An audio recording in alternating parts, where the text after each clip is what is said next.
Welcome to Ways to Love Your Money. I'm Elisabeth Dawson, and we are in season 5. This is exciting. But what I want to stress here too is that it's time to take action for yourself. If you are considering retirement planning or any kind of world change in your demographic here in your world, it's time to basically make that appointment to have a conversation. We'll be right there with you. Why don't you go to our website, Copia, COPIAWM as in Mary.com. Make an appointment for a consultation. We'll see what's on your mind and see how we can help you. The biggest transition in life is that retirement. So we want to be able to support you in everything that you have questions about, goals, dreams, and desires, and get you ready for the biggest change in your life. So with that said, we have an incredible advisor out there that really is so focused and committed on the retirement planning process. And you're going to be in a position where you're not going to want to miss this, because I think that just the simplicity of making your world a better world and doing it right, because we can only retire once and we want to retire right.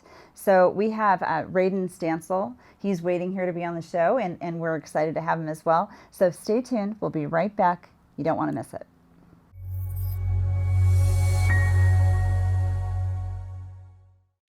Have you gotten a copy of our book, Wealth by Design, yet? If you haven't, please go to Elisabeth with an S, Dawson.com, and you can actually order a copy of the book right there. It'll take you right where you need to go, and you get your copy.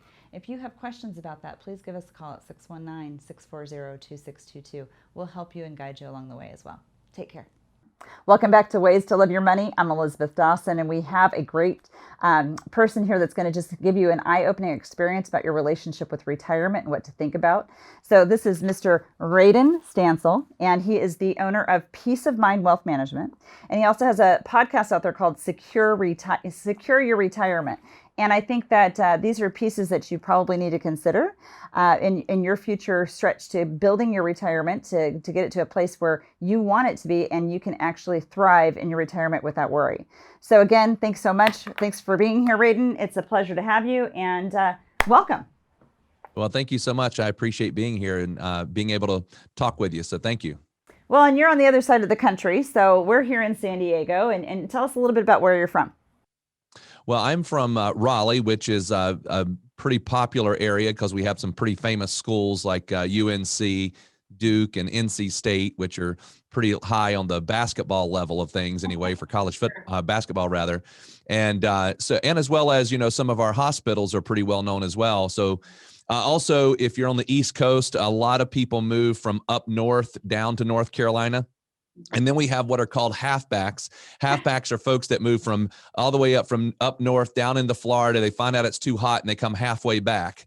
And so they land in North Carolina. So we have a lot of folks that end up retiring here who either went to school here or have kids who went to school here. And so it's a very, very popular area for retirees. It's kind of not as nice a weather as you have in San Diego, not as consistent. But it's beautiful there, though, too, because we do have some friends that are back there and some clients, too. And it's been amazing because they've sent us some pictures that are just incredible. Like, we love our sunsets here, but I think you all have some sunsets that you can, really create some competition for us on. Yeah, no, I love it. I think that if I think through all the places I've been in the U.S., it's very hard for me to find another place that I'd rather live. So, but it's very beautiful, but so is San Diego. So we love being there too. Yeah. Well, I can't complain. But our conversation, we want to kind of talk a little bit about the retirement story. And I think that most people today, they struggle with the idea of, okay, I've worked all these years, I've saved, or I have a pension, I might have, some things working for me or Social Security, but how do I make it all work? And so that transition of the behavior that money works very differently while you're earning it versus it acting very differently when you go into the retirement and having that money work for you. How do you try to educate people about that transition in their life? Well, I think that we talk about it all the time. Folks, when they get ready to retire, it's not like you get to practice. It's kind of like one of those things that occurs, and it only happens one time in life. And so we find that a lot of people, it's very fearful and it's very scary. And what's interesting is it's scary whether you have a couple $100,000 or a few $1 million. It doesn't matter. We do not have a client that didn't go through concern. And we have many clients that have very good, large, nice net worths, but they still are scared. We have also this idea of trying to teach people that there are some things that are just unknown, and you have to get comfortable with that. So you have to say, okay, I'm going to move from working and doing something that in their head brought value. Maybe they had a team of people, maybe they were a manager. They could have done all these things, and then they're going to transition into this environment where it's just them and maybe their spouse or their partner or whoever it may be. And there's an emotional transition from one place to the other. And it's just walking people through that, kind of validating, because they'll tell you that they're nervous, but some of them think, should I be? And they're a little, I don't know, they don't real apprehensive about telling you that they're nervous. And so when you start bringing that out, it just helps them to relax and know that, okay, this is not uncommon. It's not like I did a bad job and didn't have everything together. It's simply being able just to go through a process. And we try to help people get through that process in the smoothest way that they possibly can. I think that's so important to talk about, because people today, they think, okay, gosh, I'm running. I'm doing all these different things. What is my life going to look like? So it's kind of that dream time to imagine it. One of the things I always say to people is that it's important to make sure you're just as busy when you retire, so that you don't think about, oh my gosh, what am I going to do with my time? Do you have any special stories of people that have had success through this and they're just really thriving now? Oh, we have I think quite a few stories. I will say that for the vast majority, what we find though is that the first year, it's kind of like the retirement honeymoon phase. The first year, you're so busy just transitioning, and you think, oh my goodness, how did I ever have time to work? And then comes year 2, 3, 4, 5, and people start to go, what am I going to do with my life? Yeah. And so what we really try to talk about is, what do you want to have accomplished in your retirement? Do you want to be a consultant? We have many clients that have gone back in and being a consultant, and they love it because they have their own schedule. They don't have to, they're not dictated by some management or corporate world. We have many clients that have gone into volunteering and done a great job in those different organizations as well as communities, and they are just so much happier once they get involved in things. What we find is that sometimes people, when they don't have something that they're going to do in retirement, their state, and we're not even talking about financial, we're just talking about their emotional state, is just so much lower. And if the quicker they can find something, the better. And so what we talk to people about is 5 years out from retirement, start thinking about those organizations or that role that you want to be a part of once you get into retirement. Don't wait until you're retired. And don't think you have to do it immediately either. You can have that honeymoon phase. Just go travel, go do whatever you want.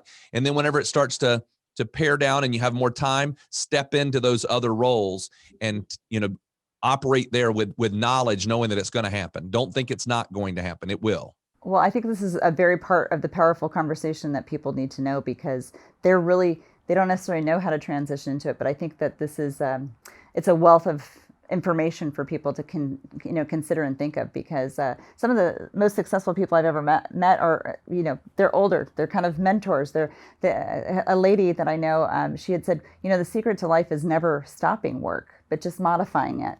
And she's got plenty of money, she doesn't need to worry about it, but it's one of those things that it works, something is going to be different for each person.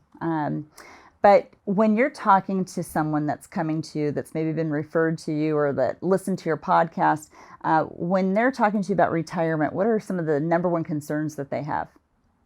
Well, I mean, again, I go back to this thing of, it doesn't matter how much money you have. The number one concern people have is running out of it. And so it doesn't matter whether you have, and we have clients, and we talk about this all the time. We have clients that have, let's just use a number, 500,000 saved up. And we have clients that have 5 to 10 million, but the concern is the exact same concern. And by the way, we also help people to appreciate the person with 500,000 could have a better retirement plan than the person with 3 or 4 million. It all comes down to spending.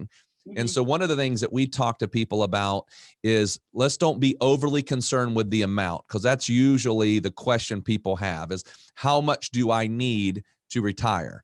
And that's really probably, in our opinion, not the right question. The right question is, how much do you think you need to spend? Because if a person, is spending a lower amount of money. They need a lot less to generate that income. We could also have, by the way, I've got clients that have very little, comparatively speaking, saved, but they retired from a government, let's say, maybe the federal government or a state that had a very good pension, and their pensions are so good, they really don't need anything other than their pensions and Social Security. So don't think about how much you've got.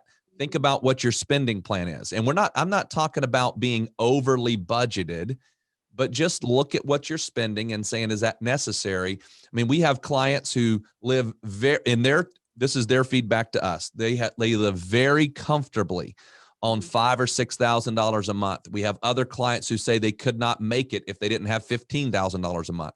Well, that's two different lifestyles, but at the same token, each of those are going to be happy, I guess. It's just a factor of what do you want your life to look like? And I think that's the bigger question that we really try to talk to people about. Well, I think it's working. I think you're doing a great job. I think you couldn't have a following like you do to be successful enough to basically get to the human element questions, and I think that's key.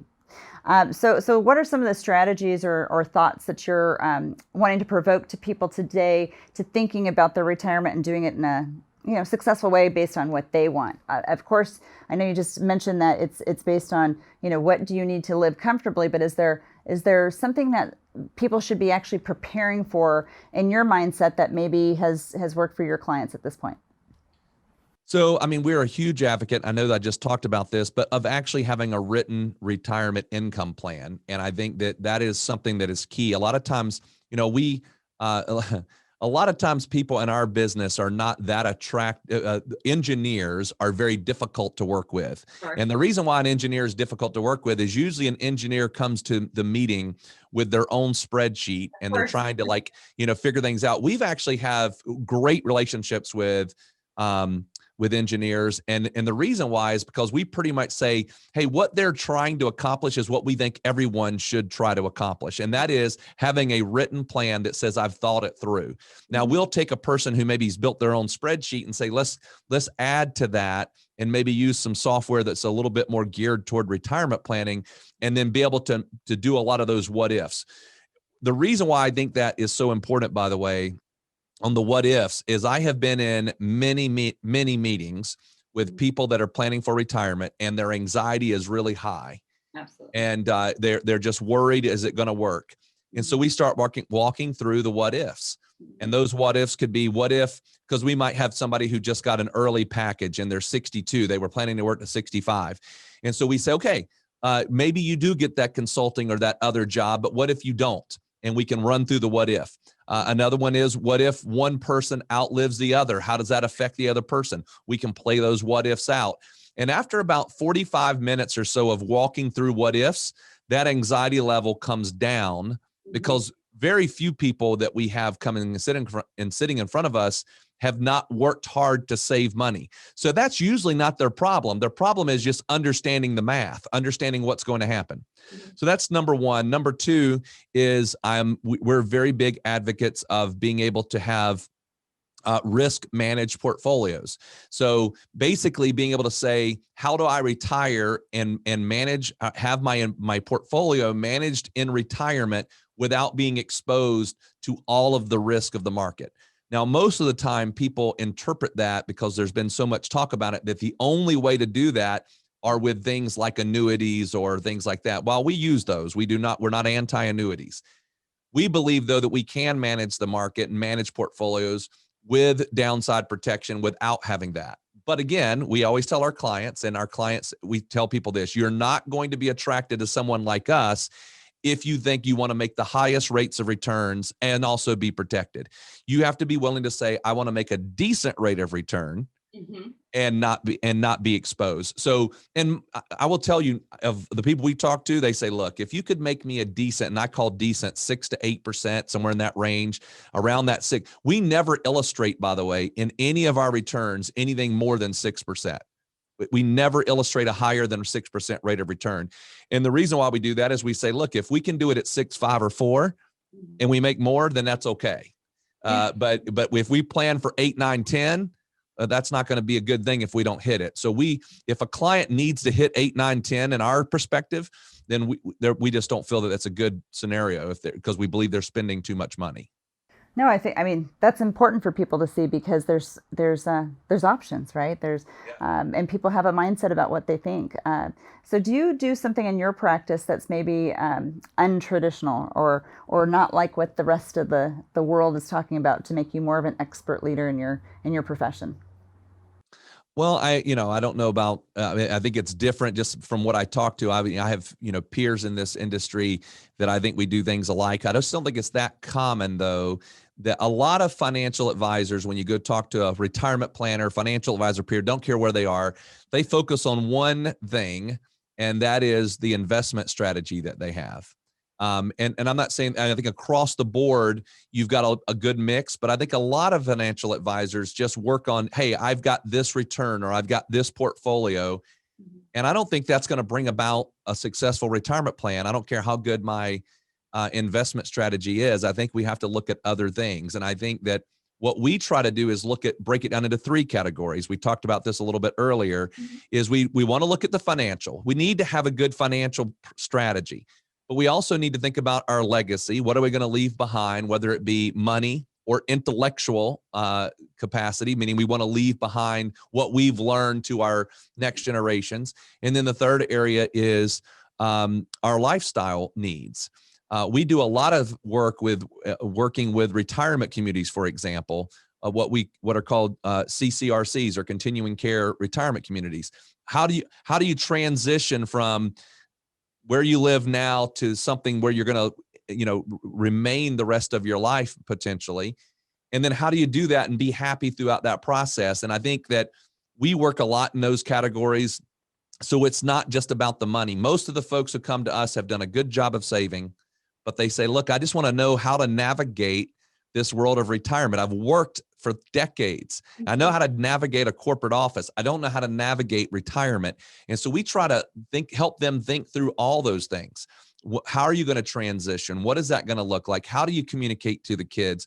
Do you have things in a place that make you feel comfortable having a conversation with your kids or grandkids or nieces or nephews or whoever it may be? So I think our uniqueness, if you want to say it, and I don't think it's 100% unique. I think just our focus is we look at everything instead of just looking at the money. Well, I think that's important, and it is a great consideration that people need to know that you are looking at everything. And, that mental awareness when we do get to, the retirement date and we're out of the boardroom or we're out of our importance of our daily lives, and now we're going into the importance of our new daily lives. It's the next chapter. So I think that those are powerful pieces. There's so much information that you have, and I think that people need to kind of consider getting more and more education all the time. I think that people maybe want to check out your podcast as they've been checking out mine for all these years. But Secure Your Retirement, I think that's a powerful piece. And, Radon, I just want to say thank you so much for being here on the show. It's been a very nice, insightful, a little bit wider vision, I think, for people to consider, because everybody's working so hard every single day. But then when we get to that next step in our life, it's how do we do it the right way and how do we do it for us? So, it's been a pleasure to talk to you. Great to meet you. And thank you so much for just kind of how your structure works and how you're so different. Well, thank you so much. And I appreciate you having me on on your podcast. Thank you. Well, everybody needs to hear another perspective, and I think it's perfect coming from the industry. So I think we have a lot of aligned thinking points, and I think it's great. So again, if you have any information that you want to ask of Radon, let us know. We'll get you in contact. And again, stay tuned. We'll be right back. Well, I hope you got a lot out of that conversation that we just had with Radon. Just a wealth of knowledge. I think you should even check out his podcast. Those are things that you do want to have peace of mind, which I know is part of his business. But every day we are encountered with questions, and hopefully you had some questions answered there, or maybe it sparked some new questions. But we have an audience question right now that I think is appropriate for this, and it's, I know you have, I'm so sorry. Yeah. What are some red flags I should look at for while finding a financial advisor? The first red flag, it might be you.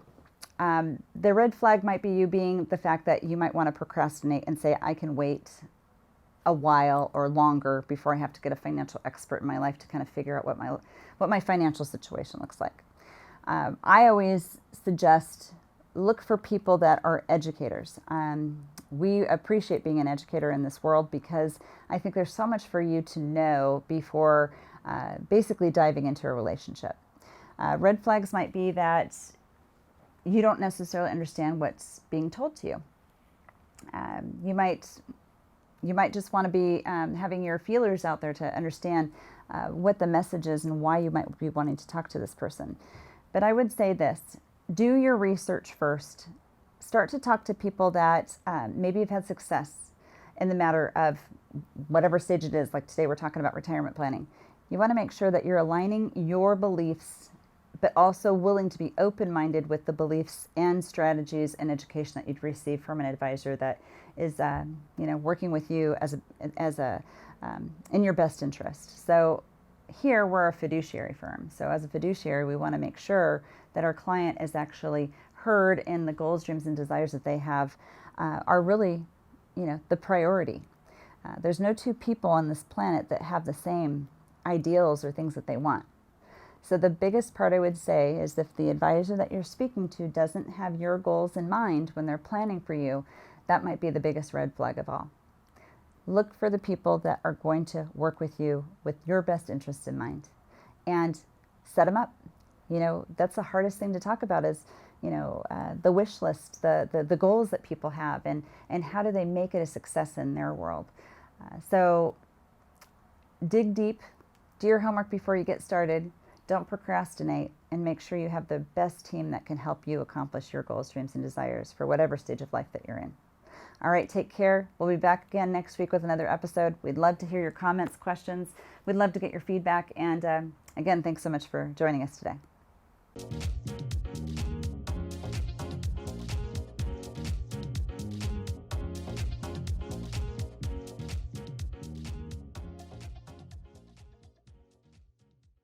The information provided in this show is for informational and educational purposes only. This show is not investment advice, nor is it intended to address the financial needs of any particular viewer. The opinions expressed on this show are not intended to be an endorsement of any particular investment strategy or service of any other kind. You must make an independent decision regarding investments or strategies mentioned throughout the show. Before acting on information in this show, you should consider whether it is suitable for your particular situation and strongly consider seeking advice from a financial advisor.